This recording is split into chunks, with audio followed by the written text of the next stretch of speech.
ಇದನ್ನೆಲ್ಲ ರೂವಾರಿಗಳು ಇದಕ್ಕೆ ಕಾರಣೀಕರ್ತರಾಗಿ ಇಷ್ಟೊಂದು ಮಾತಾಡಿರ್ತಕ್ಕಂಥ ಪೂಜ್ಯ ಡಾಕ್ಟರ್ ಮಹಾದೇವಮ್ಮ ತಾಯಿಯವರ ಶ್ರೀಚರಣಕ್ಕೂ, ಪೂಜ್ಯ ಮಾತೆ ಮೈತ್ರಾದೇವಿ ತಾಯಿಯವರ ಶ್ರೀಚರಣಕ್ಕೂ ಹಾಗೂ ಎಲ್ಲ ಪೂಜ್ಯರ ಮಾತೆಯರ ಶ್ರೀಚರಣಕ್ಕೂ ಶರಣಾರ್ಥಿಗಳನ್ನು ಸಲ್ಲಿಸಿ ಈ ಸಮಾರಂಭವನ್ನು ಜ್ಯೋತಿ ಬೆಳಗಿಸಿ ಉದ್ಘಾಟನೆ ಮಾಡಿರತಕ್ಕಂಥ ತಾಯಿಯವರಾದ ಡಾಕ್ಟರ್ ಗೀತಾ ಈಶ್ವರ ಖಂಡ್ರೆಯವರಿಗೂ ಭಕ್ತಿಪೂರ್ವಕ ಶರಣು ಶರಣಾರ್ಥಿ.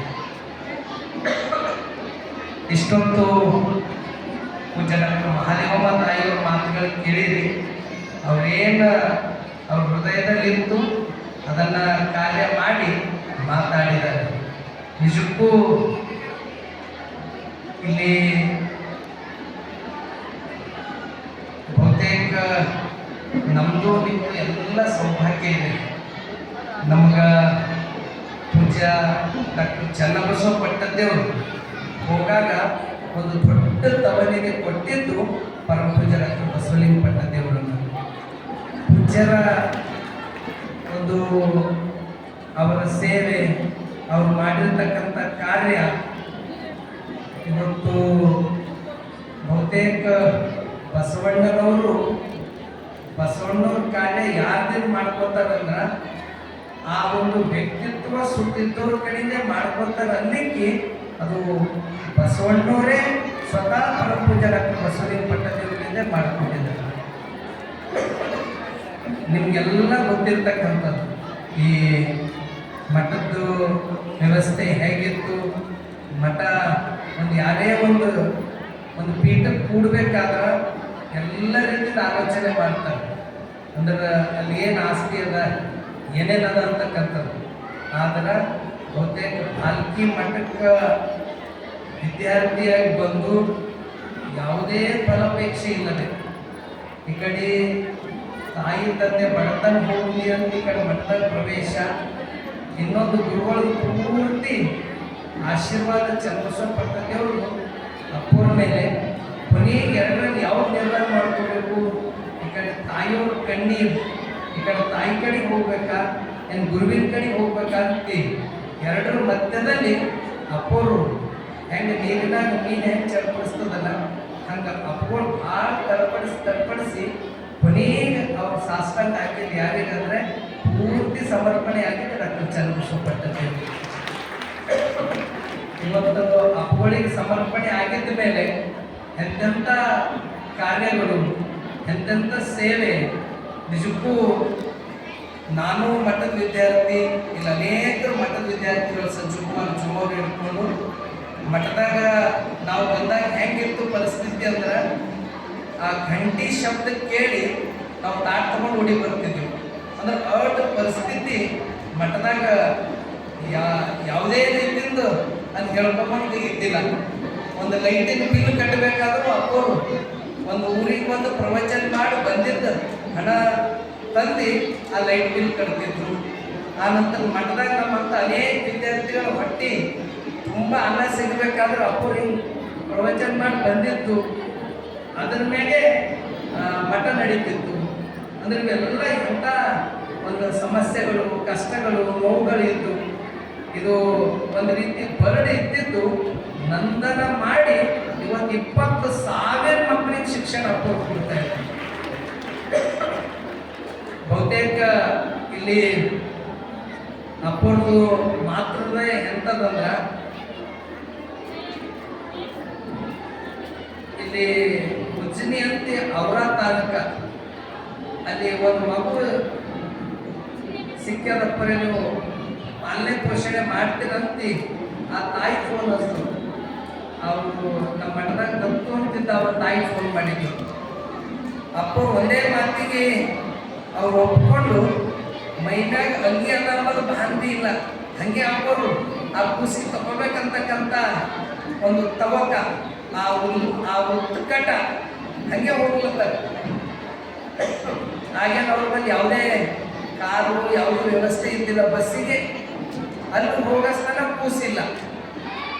ಅವಾಗ ಪೊಲೀಸರು ಒಯ್ದರು. ಪೊಲೀಸ್ ಸ್ಟೇಷನ್ ಏನೋ ಸೌಂಡ್ ಅದ, ಸೌಂಡ್ ಏನೋ ಇದ್ರು ಆಫ್ ಮಾಡಿ ಹೊರಗದ. ಅವರು ಬಿಸಿ. ಆ ಒಂದು ಆ ಉಜ್ಜಿನಿಗೆ ಹೋದ ತಕ್ಷಣ ಆ ಮಗುನೇ ಇಲ್ಲ ಅಲ್ಲಿ. ಪೊಲೀಸರು ಬೈದಾರೆ. ಪೊಲೀಸ್ ಸ್ಟೇಷನ್ ಹೋದರು. ಆ ಪೊಲೀಸರು ಅಂತ ನಮಗೆ ಕೊಡ್ಲಕ್ಕೆ ಬರಲ್ಲ, ಆರೋಗ್ಯ ಅಧಿಕಾರಿ THO ಹೋಗ್ಬೇಕು. ಆ THO ಅವ್ರದ್ದು ಹೋದ್ರೆ ಅವ್ರ ಅಂತಾರ ನೀವು DHO ಬೀದರ್ಗೆ ಹೋಗ್ರಿ. ಅಲ್ಲಿ ಬೀದರ್ಗೆ ಹೋದ್ರೆ ಅವ್ರಂತ ನಮಗೆ ಕೊಡ್ಲಕ್ಕೆ ಬರಲ್ಲ ಅಪ್ಪರೇ, ನೀವು ಕೋರ್ಟಿಗೆ ಹೋಗ್ಬೇಕು. ಆ ಕೋರ್ಟಿಗೆ ಹೋದ್ರೆ ಅಲ್ಲೆಲ್ಲ ಭಕ್ತರು ಏನು ಜಗಳ ಆಗ್ಯದಪ್ಪರೇ, ನೀವೇ ಕೋರ್ಟಿಗೆ ಬಂದಿರಿ ಅಂತೆಲ್ಲ ಭಕ್ತರು. ಆಗ ಅಪ್ಪರವರು ಇಲ್ಲ ನಾನು ಕೂಸಿಗೆ ತಗೊಳಕ್ಕೆ ಬಂದಿದ್ದೀನಿ. ಆ ಕೋರ್ಟಿನಾಗ ಹೋಗಿ ಕಟ್ಟಕಟ್ಟಾಗಿ ನಿಂತು ಪ್ರಮಾಣ ಮಾಡಿ ಕೂಸಿಗೆ ತಗೋತಾರ. ಆಗ ಅವ್ರು ನ್ಯಾಯಾಧೀಶರ ಅಂತಾರ.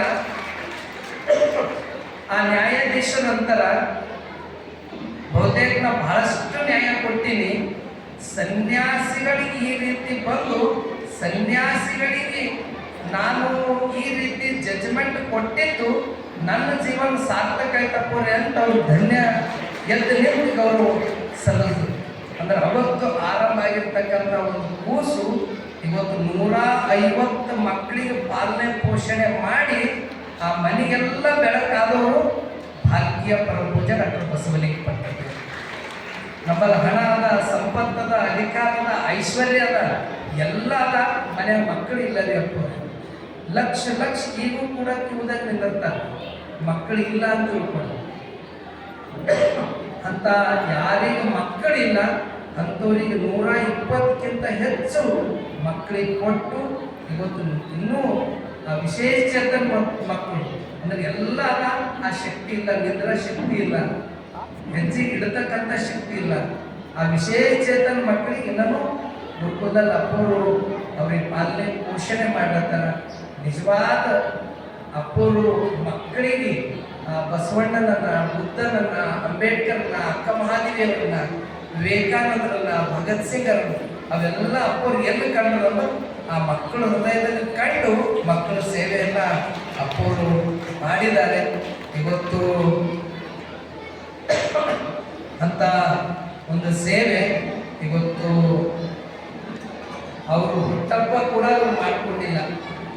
ನಾವೇ ಎಲ್ಲರೂ ಒತ್ತಾಯ ಮಾಡಿದೆವು ಅವರಿಗೆ ಹುಟ್ಟಪ್ಪ ಅಂದ ತಕ್ಷಣ ಆ ಅನಾಥ ಮಕ್ಕಳಿಗೆ ಮಾಡಬೇಕು, ಅವರಿಗೆ ತಾಯಿ ತಂದೆ ಇಲ್ಲ ಅಂಬೋದು ಒಂದು ಸ್ವಲ್ಪ ಅವ್ರ ಮೇಲೆ ವಿಚಾರಕ್ಕೆ ಬರಬಾರ್ದು ಅಂತ ತಿಳ್ಕೊಂಡು ಆ ಮಕ್ಕಳದೇ ಪ್ರತಿ ವರ್ಷ ಹುಟ್ಟಹಬ್ಬವನ್ನ ಮಾಡಿ ಇವತ್ತು ಆ ಮಕ್ಕಳದು ಸುದೈವಿ ಮಕ್ಕಳ ಹುಟ್ಟಹಬ್ಬ ಅಂತ ಅಪ್ಪರು ಆಚರಣೆ ಮಾಡಿದ್ರು.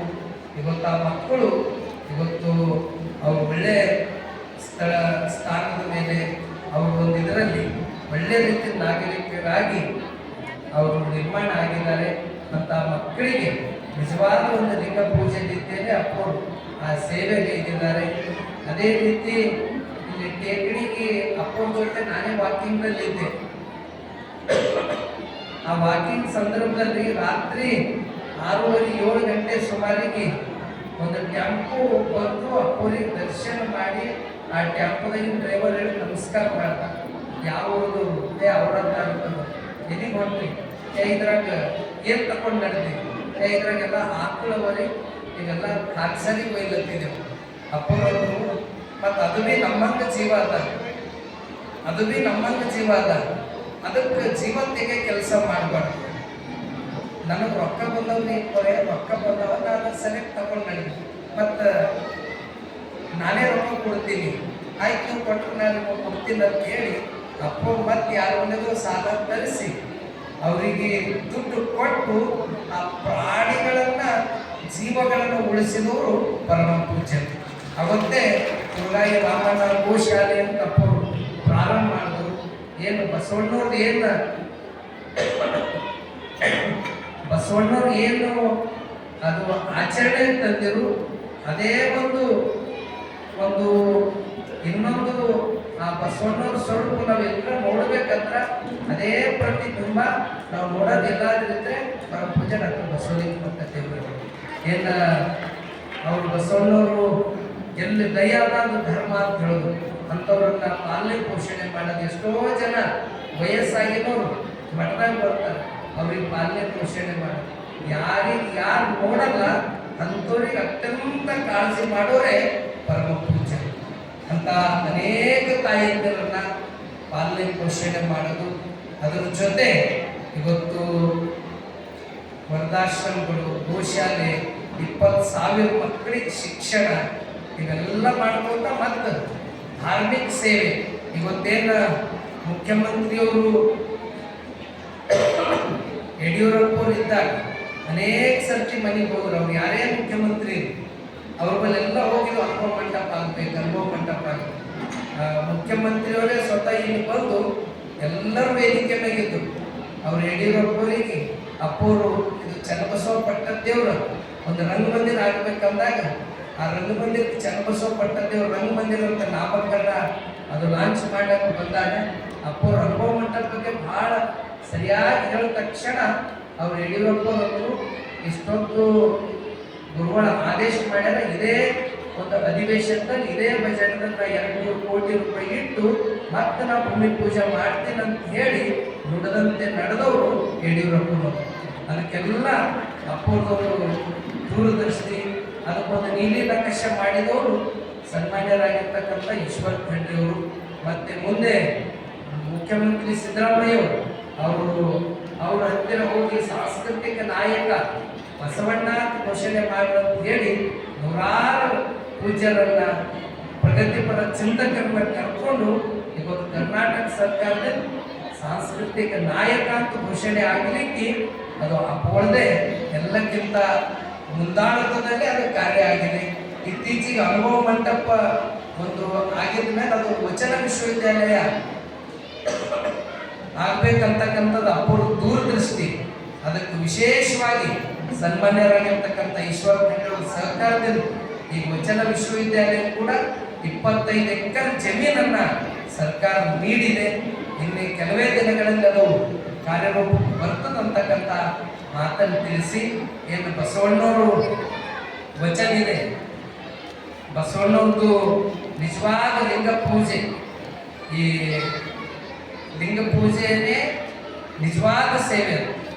ಆ ಒಂದು ಪೂಜೆ ರೀತಿಯಲ್ಲೇ ಸೇವೆಯನ್ನ ಅಪ್ಪೂರು ಎಡದ ಕೈಯಲ್ಲಿ ಲಿಂಗ ಪೂಜೆ, ಬಲದ ಕೈಯ ಜಂಗಮ ಸೇವೆ ಅನ್ನುವಾಗ ಅಪ್ಪೂರು ಸೇವಾ ಮಾಡಿದ ಪ್ರತಿಬಿಂಬನೆ ಇವತ್ತು ಇಷ್ಟೆಲ್ಲ ವಿಸ್ತಾರ ಆಗಿದೆ. ಇಂಥ ವಿಸ್ತಾರ ಆದರೂ ಕೂಡ ಏನಾದರೂ ಏನಾರ ಕೇಳಿದ್ರ ಮಾತಾಡ್ತಾರ, ಇದು ನಂದೇನಲ್ಲ, ಇದು ಎಲ್ಲ ಚನ್ನಬಸವ ಪಟ್ಟದೇವರ ಆಶೀರ್ವಾದ, ಬಸವಣ್ಣವ್ರ ಕೃಪೆ ಅಂತೆ ಅಪ್ಪವ್ರು ಹೇಳ್ತಾರೆ. ಅಂದ್ರೆ ಅಷ್ಟು ಗುರುವಿನ ಮ್ಯಾಗ ನಿಷ್ಠೆ, ಭಕ್ತಿ, ಶ್ರದ್ಧೆ, ಏನ್ ಮಾಡಿದ್ರು, ಶಾಲೆ ಕಾಲೇಜ್ ಏನೇ ಮಾಡಿದ್ರು ಆ ಗುರುಗಳ ಹೆಸರು ಮೂಲಕನೇ ಅಪ್ಪಗಳು ಆ ಕಾರ್ಯನ ಮಾಡಿದ್ದಾರೆ. ಇವತ್ತು ನಿಜಕ್ಕೂ ನಮಗೂ ನಿಮಗೂ ಇಂಥ ಪೂಜ್ಯರು ನಮಗೆ ಸಿಕ್ಕಿದೆ ಅಹೋ ಭಾಗ್ಯ ಅಂತಕ್ಕಂಥ ಮಾತನ್ನು ತಿಳಿಸಿ, ಇಂಥ ಒಂದು ಕಾರ್ಯ ಯಾವುದೂ ಫಲಾಪೇಕ್ಷ ಅಪ್ಪವ್ರದಿರಲ್ಲ. ಅವು ತಾನಾಗೆ ಅವರು ಪೂಜ್ಯ ಮಹಾದೇವಮ್ಮ ತಾಯಿಯವ್ರು ಹೇಳಿದ್ರು, ನಾ ಏನೇನೋ ದಾಸೋಹ ಮಾಡತ್ತು, ನಾ ಏನು ಮಾಡಬೇಕು, ನನ್ನ ಮೇಲೆ ಇದ್ದಿದ್ದ ಜ್ಞಾನನೇ ದಾರಿ ಎರಿಬೇಕಂತ ನಾನು ಜನತೆಯ ಜಂಗಮ ಅಂತಿ ಇವತ್ತು ಇಲ್ಲಿ ಲೋಕಾರ್ಪಣೆ ಆಗ್ತದೆ. ಹಿಂಗೆ ಅನೇಕರು ಅವ್ರದೇ ಆದಂಥದ್ದು ಅಲ್ಲಿ ಅವ್ರದೇ ಆದಂಥದ್ದು ಅವರು ಸೇವೆ ಅಪ್ಪವ್ರದ್ದೆಲ್ಲ ನೋಡ್ಕೊಂಡೆ ಅವರು. ಈಗ ಡಾಕ್ಟರ್ ಸೋಮನಾಥ್ ಯಾವಾರ ಸರ್ ಹೇಳ್ತಾ ಇದ್ರು, ನಾ ಮೊನ್ನೆ ಸುತ್ತೂರು ಜಗತ್ತೊಳ ಹತ್ತಿರ ಹೋಗಿದ್ದೆ.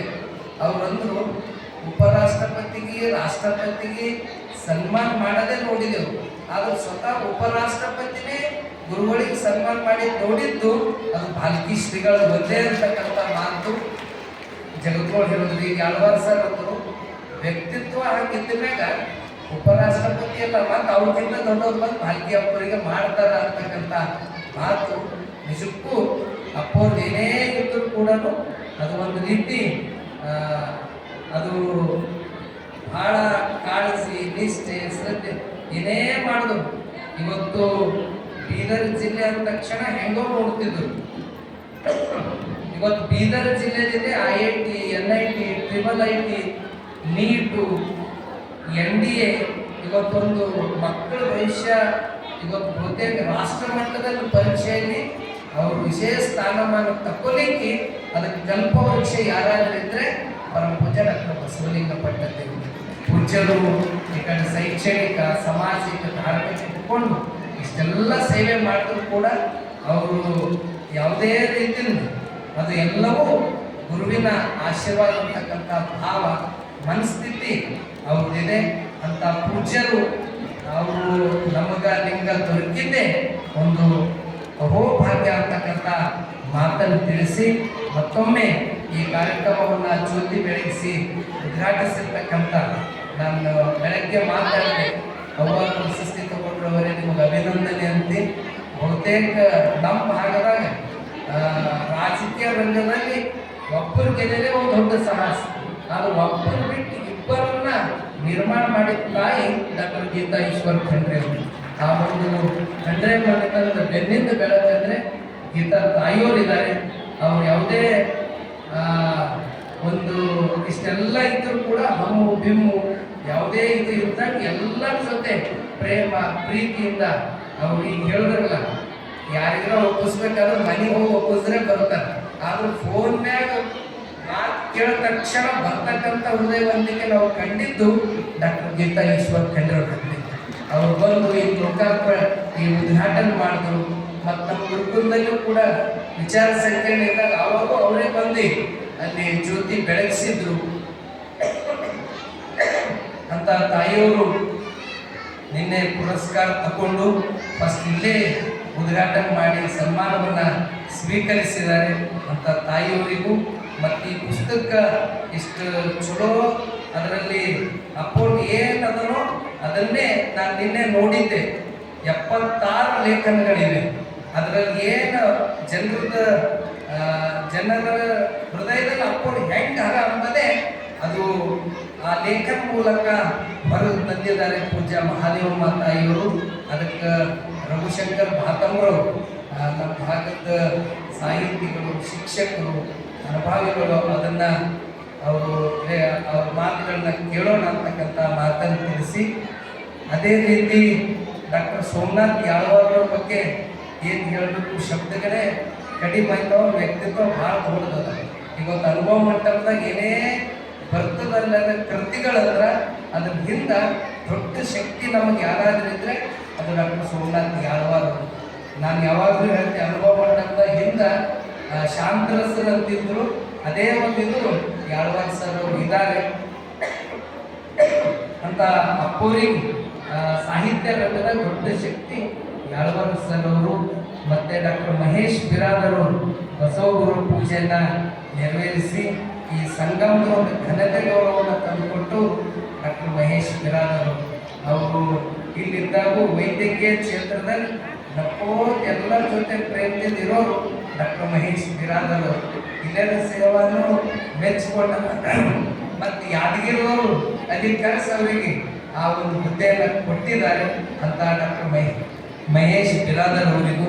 ಇದಕ್ಕೆಲ್ಲ ಅನೇಕರು ಸಹಾಯ ಸಹಕಾರ ದಾಸೋಹ ಅನೇಕರು ಮಾಡಿದ್ದಾರೆ ಅಂತ ಎಲ್ಲ ಹೃದಯಗಳಿಗೆ. ಮತ್ತು ವಿಶೇಷವಾಗಿ ಇದಕ್ಕೆಲ್ಲ ಇವತ್ತು ಅನೇಕ ಕಾರ್ಯಕ್ರಮದ ಇದ್ದರೂ ಕೂಡ ಇಷ್ಟೊಂದು ಜನ ನೀವು ಬಂದಿರಂದ್ರೆ ನಿಮ್ಮ ಪ್ರೀತಿ ಭಕ್ತಿ ಶ್ರದ್ಧೆ ಆ ಪೂರ್ಣ್ಯಾಗ ಎಷ್ಟದ ಅನ್ನೋದು ಇಲ್ಲಿ ತೋರಿಸ್ಕೊಡ್ತದ. ಪೂಜ್ಯ ಮಹಾದೇವಮ್ಮ ತಾಯಿಯವ್ರ ಒಂದು ಪರಿಶ್ರಮ. ಬಹುತೇಕ ಒಬ್ಬ ತಾಯಿ ಅಂಗವಿಕಲತೆ ಇದ್ದರೂ ಕೂಡ ಆ ಭಗವಂತ ಒಂದು ತೆಕ್ಕೊಂಡ್ರು ಎಷ್ಟೆಲ್ಲ ರೂಪಗಳು ಕೊಡ್ತಾನ.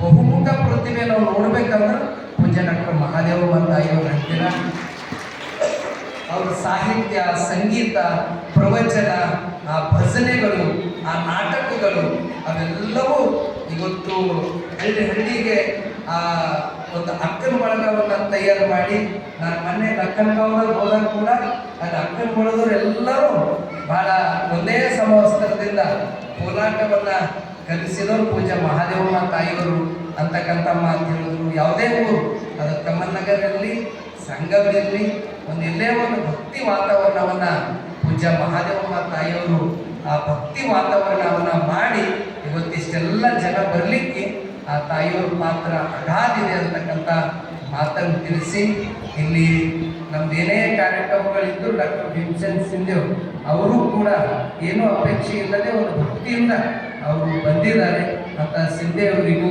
ಮತ್ತೊಮ್ಮೆ ಈ ಕಾರ್ಯಕ್ರಮದಲ್ಲಿ ಪಾಲ್ಗೊಂಡಂತ ಎಲ್ಲ ಪೂಜ್ಯ ಮಾತೆಯರ ಶ್ರೀಚರಣಕ್ಕೂ ಪೂಜ್ಯರ ಶ್ರೀಚರಣಕ್ಕೂ ಮತ್ತೊಮ್ಮೆ ಎಲ್ಲರಿಗೂ ಭಕ್ತಿಪೂರ್ವಕ ಶರಣು ಶರಣಾರ್ಥಿ.